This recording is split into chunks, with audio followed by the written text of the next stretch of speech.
Hello everyone, and this is it. 2021 is coming to a close, and 2022 is going to bring on, hopefully, a much better year. Hopefully things in the world will be getting better, and a lot of more opportunities will be opening up for everyone. But I wanted to touch back and look back on 2021 and kind of look back at all the cool cars that I was able to get to check out in person. And I wanted to kind of rank the top 5 best cars I was able to film and check out in person and that I posted on YouTube and Instagram. And so let's do that right now. Okay, guys, so starting with the number one coolest car that I think I was able to check out this year was actually something that wasn't really new for 2021. It was something old. It was this BMW M6 Gran Coupe. And this was over at BMW Ridgefield, our great friends over there. And they had this absolutely stunning BMW M6 Gran Coupe that came in. It was a really unique example, as it was a full-on individual example. And what does that really mean for BMW speak? So that means it has this really unique paint finishes, and it could also be other unique features and like interior details, interior colors, and what. And this one was actually painted in this beautiful color called, I think it was Twilight Purple, which I think was a Rolls-Royce paint color at the time. And it was all painted in this on this M6, and inside had this beautiful white interior. There was white leather stitching, there was white Alcantara on the roof and everything. It was really nice, and I really like this car just because of the specialty-ness of it. Of course, under the hood, we have a twin turbocharged V8 under the hood, really nice thunderous sound. And it was kind of the last generation of BMW M products. Is everything right now is pretty much the same kind of feel for BMW M. Sure, you have a V8 and or a inline six you can get, but all the interiors are pretty much the same on BMWs now, and it's a little bit kind of mainstream, if you want to call it that. But this is more of like a unique example. You definitely felt a little bit more raw, a little bit more connected, and one of the cool things is BMW's quality is still kind of continued out through this, and I mean build quality, not reliability so much, but this is such a really cool example, and it kind of had this interesting mix of like the Shadowline package on the exterior in some places with a mix with a bright chrome, so you can see the grille still like in bright chrome, but there's some darker trim around the exterior. I just loved the M6, specifically in the Gran Coupe, that really awesome body style. I don't know if the current M8 Gran Coupe can really capture this body style. The M8 Gran Coupe right now is stunning. I think it's a really beautiful looking car, but there's just something about this M6 or just the 6 Series Gran Coupe that is one of my favorite BMW designs in the past, I don't know, 15 years. It really is a beautiful car, and this one was a really nice example to kind of check out in person. So that's why I am putting it up at my number one spot, just for this awesome cool factor. And if you guys want, definitely go check out that video to kind of get a better look of the interior, exterior, and that awesome thunderous exhaust note as well. So what am I putting for number 2 on this list? Number 2 actually was the Lucid Air GT. Now, I had a bit of a memory card error, so the video didn't capture, but I have all the images and some small videos that I did capture of the Lucid Air GT. I went down in New York City in Lucid Motors, kind of little showroom they have over there, where they had the all-new Lucid Air Grand Touring right there in person, and I bombarded the guys there with a whole bunch of questions to kind of dive in and figure out all the new details about this car. And I was, for a brand new vehicle, and at that particular one was in a sort of pre-production, still prototype almost phase, it was super impressive. Now, I wasn't able to drive it at the time, as they weren't really doing that right then, but of course they are now, so I'm gonna have to figure out my way to get into that somehow. But just kind of like an aesthetic approach, I was really impressed with what I was seeing in terms of not only just build quality standpoint, but the general design, the features, and a lot of the stuff that Lucid was promising with this car. Now, of course, for all the headlines and everything we know, the Lucid Air Grand Touring has incredible range. In the range specification, you can get like around, I think, over 500 miles of range, which is crazy. You can also opt for performance specification, which increases the horsepower to over 1,000 horsepower. And I just love the simplicity of the design, both on the exterior and the interior, as well as they're able to capture like a good looking design at the same time, and not just make a really compelling product. Like, for example, the new Mercedes EQS. Personally, I can't stand the looks of that. Some people find it better looking in person. I've seen it in person, I still don't like it, but I think this, on the other hand, are able to make it look good, have a really low drag coefficient at the same time, and implement all these new technologies and stuff in it as well. I also found the battery technology really impressive. You know, Lucid Motors has been supplying Formula E with battery technology and battery packs for a while, so they kind of have experience in that, which is really cool. I don't think a lot of people knew that.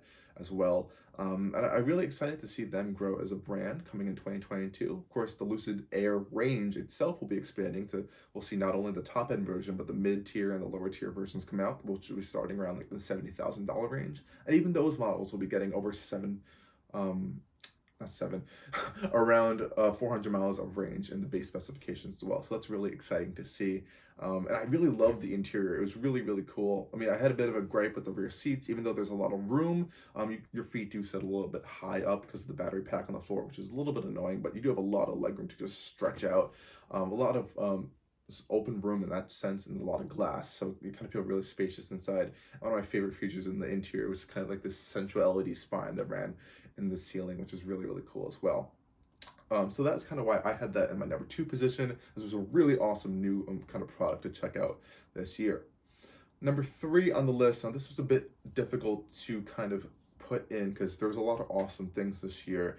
And my number 3 on the list actually was the upcoming new BMW M240i Gran Coupe. Well, not Gran Coupe, definitely not the Gran Coupe, but the BMW M240i Coupe that just came out. Now, why is this number 3? I know there's a big controversy around it, but I put this as number 3 as I genuinely mean this, surprised me when I saw it in person.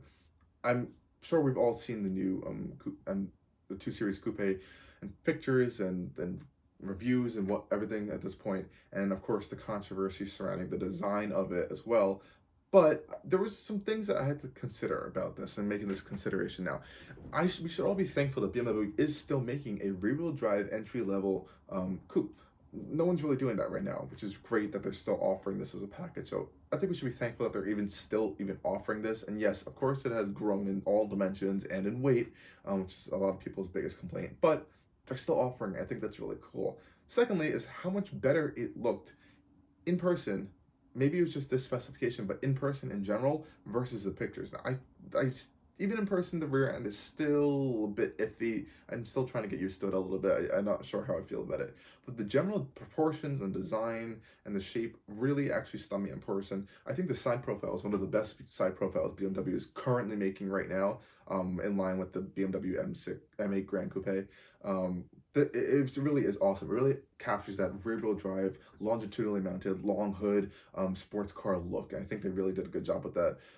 This is, of course, is the M240i X-Drive configuration. There's going to be a rear-wheel drive version coming soon. And I just thought it was really, really cool to see this in person and kind of experience it. Some of the downsides, sure, it has the same interior we're seeing on every other BMW, and sure, it's the same great engine we're seeing in the kind of M performance tier range or the 40i range, which is a great engine. But in this package, I think it works really, really well. It's quick. It's not super crazy expensive. It's kind of in that mid-tier range, and being priced around the Supra and having the same power as a Supra, I think I'd 100% take this over a Supra, or even the Z4 for that aspect. And of course, you do have the back seats if you want to shove people and chop their legs off and throw them back there. But yeah, you do have that as an offering, even though it's kind of cramped back there. But I was kind of impressed seeing this in person and just like, wow, this is way better in person than in the picture. So that theme kind of is going to be continuing, I think, into 2022, and not just for BMW, but for a lot of brands as well. These designs are getting just so complicated that pictures and static images just cannot capture kind of like the dynamic shape that your eye is able to see in person with different lighting and everything around it. So I think that's another theme we can kind of look towards in 2022. So number 4 for my top 5 list is the Audi e-Tron GT. Now this is the e-Tron GT, not the e-Tron GT RS version. I was able to experience this over at our great friends over at Audi of Hawthorne, New York, and this car was really, really nice in person. Now, this is my first hands-on experience with the J1 platform. Of course, the J1 platform is shared with both the Audi e-Tron GT and the Porsche Taycan range. They're kind of literally the same cars. But Audi, of course, took the platform and tuned it to their own liking, sort of say. They changed a whole bunch of stuff. The software is a lot of customizability in that aspect, and of course it looks different than the Taycan, of course. But I really did enjoy this car in person. There were a lot of downsides I did actually kind of come up with it, but as a really cool, compelling new Audi product, it was really, really nice to see. There's no Audis that are really kind of like a rear drive biased, sort of say, even though it does have quattro and all a dual motor all-wheel drive system since it is fully electric. But it really is kind of like an outlier in Audi's lineup. They really don't have like a true sports car in that sense. As all their products, whether they're transversely or longitudinally mounted, they kind of have that big front overhang. The engines are kind of mounted far up, and that feel is kind of lost there. There's always that characteristic traditional Audi understeer that kind of occurs up there. But this car is such a unique, I think, addition to Audi's lineup that I think it was a really cool thing to kind of experience in person. I loved the interior design too. So much simpler than Audi's dual screens they were doing. I really liked that kind of compress everything back into one screen, reintroduce some buttons, which is really impressive to see in the 2021 model year car, which is really cool. Of course, Audi's quality is top tier. I love the Alcantara, the carbon fiber steering wheel. The seats were really low and supportive. That low aspect, you felt like you were sitting in the car and you're part of the car versus like being on top of it, which I do feel in like a Tesla. So we'll get to that later, but this is like a really true like driving experience. Downsides, front end looks are a bit wonky, kind of looks like a hippopotamus in some aspects. I'm sure that can change with different specifications, or throw in like the body colored grille versus the full black front end to kind of break up that giant black front end they were doing on there. But I think the rest of the car looks really incredible, especially from the rear end as well. Sure, range isn't the best you're going to get out of an EV, but you're really not buying a J1 platform car for range. You're buying it for the quality, kind of like that general Audi, Porsche history of the knowledge and knowing of engineering and building cars, as well as, again, like I said, the quality as well. And just the cool factor. I think these are really just cool cars, even though they are coming in at a bit of a higher price point. This one was over $100,000. So yeah, that's kind of why I put that in my number 4 spot. I would love to kind of see the RS version. I know there really aren't too many differences other, mostly than just the power output and some other minor changes, but we'll have to kind of see how this differs from the regular e-Tron GT. So yeah, that's the way I put that at my number 4 position. Now, finally, number 5 is I have the Tesla Model 3. Now, yes, the Tesla Model 3 has been out since, was it like 2018 now? It's been out for a while, but this is my first time getting into one and actually driving one and experience it. And I was actually pretty impressed with it. Specifically for this particular example is for a few reasons. A, everyone complains about Tesla's build quality and Tesla's having issues, and none of that was apparent here. So that's why I was kind of like, oh, what is everyone talking about? Now, I also really enjoyed the driving experience of it. This was a long-range version, dual-motor, all-wheel drive, long-range version, and I kind of really loved how it drove, actually. Yeah, sure, the steering's a little bit video gamey, but you do feel like, I like the shorter wheelbase and the kind of like more compact shape of it. It does drive pretty well for a car in this class, and that really impressed me as well. Of course, the range is a huge feature. You do get pretty decent range, over 300 miles on daily driving as well, which is great. And of course, the supercharging network from Tesla is unbeatable as of right now. That's another great advantage to having it. And personally, I don't mind the giant center screen. It would be nice to kind of have something in front of me, and that kind of ties into what I was briefly mentioning with the Audi e-Tron GT, is that in the Tesla, you kind of feel like you're sitting a little bit on the car, not necessarily in it. You're kind of like sitting on top of it a little bit, which is a little bit unfortunate. I wish there was more of that kind of like lower sports sedan kind of feel, but it's not, they weren't really going super in that direction for that. It's more of like a general everyday car, as we have known the Model 3 to become. It's everywhere now. It's the Tesla everyone's really technically buying, unless they're going for like a plaid Model S or something. But I think generally all around it's a solid car from Tesla. Now, I did experience a Tesla Model Y after the Model 3, and I was actually not impressed with the Model Y. There were build quality issues I did point out on the Model Y, with some panels not aligning up. There were some things a little bit wonky in some areas, and I didn't like how it rode, actually. I'm not sure what was up with it. Maybe it was because it was way more kind of a different shape, but it felt a little bit harsh around the roads, and it felt a little bit slower than the Model 3. So if you are in that segment, sure, Model Y is definitely a great option, but I would just go for the Model 3. Personally, I think it's the best car I think they're making right now, and it's only going to be getting better with software updates and a whole bunch of other things. And I'm not discounting that there aren't issues with Model 3s. I know people have had many software and other quirks and issues in the past with the Model 3s, but for this example, for my time that I had it, it was pretty impressive for me. And I was pretty impressed with it, like I said a few times.